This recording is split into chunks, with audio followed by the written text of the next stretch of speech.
So these were the Punans of the inner forest.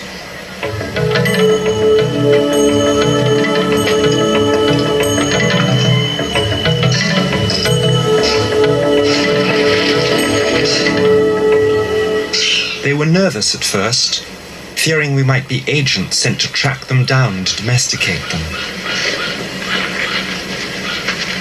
Over the last 5 years, some had settled more or less permanently into these long houses, built and abandoned by another tribe long since gone. But many of them still wander freely in the forest, and were just passing through.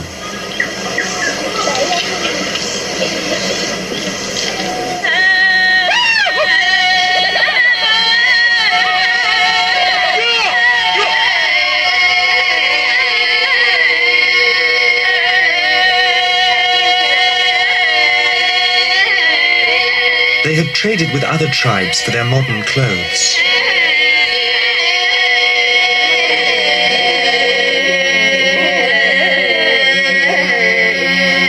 But they wore them with heirlooms inherited through hundreds of generations.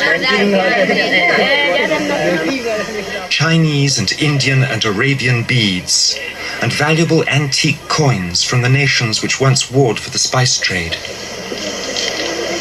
Their earlobes are stretched from childhood by gradually adding more earrings.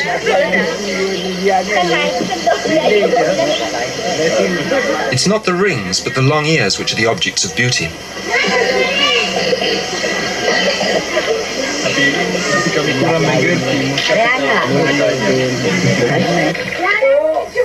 All our guides were taken in like one of their own.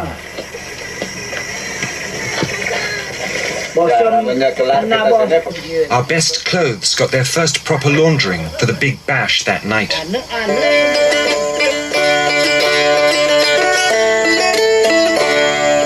For the dance of the hornbill, everyone must take their turn at dancing solo before passing the feathers on to the next person of their choice.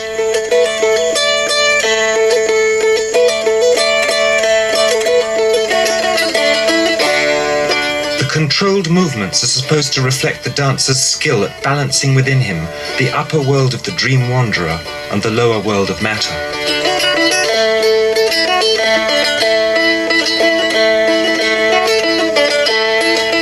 It's a chance to sum up each other's character at the cost of submitting to scrutiny oneself. Even Lorne was weeded out from behind his camera to perform an inspired rendition of a large bird of some sort.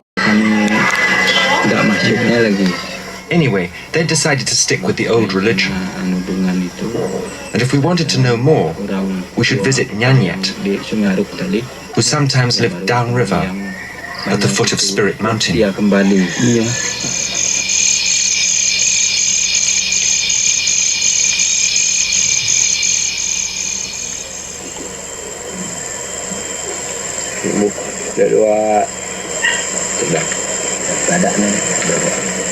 Nyanyet is possibly the last priest of the old religion.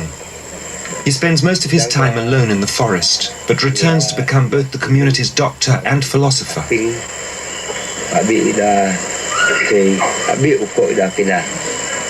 He knows all the medicinal plants of the forest, and he can direct a healing energy through his hands.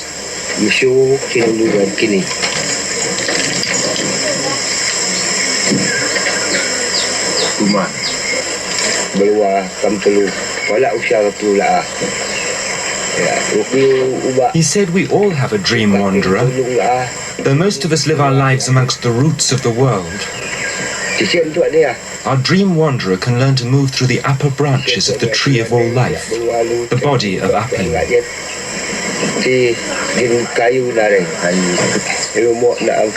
Sometimes, he said, the tree speaks through him, and tonight, if we wished, we could listen.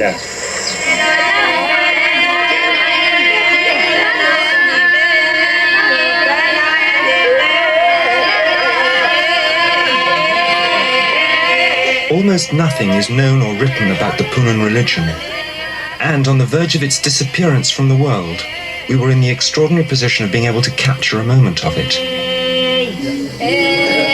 It is a special language which comes from the inside while in trance, They call it the language of before being born and of after dying.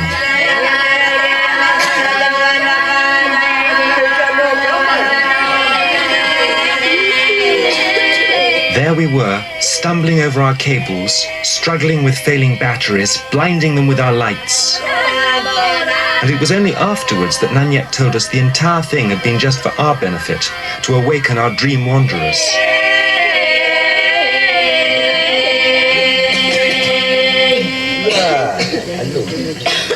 He predicted that within a few days, one or other of us would have a special dream. I didn't have a dream that I remember, but Lorne certainly did, and he wouldn't shut up about it. It's true. I dreamt I was in a massive tree that stretched from coast to coast of Borneo. One tree. In it, all around me were creatures I should have been afraid of, and others that should have been afraid of me.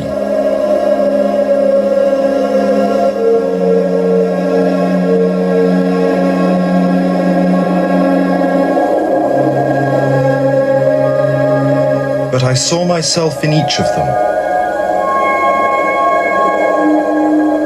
and all of them were parts of me.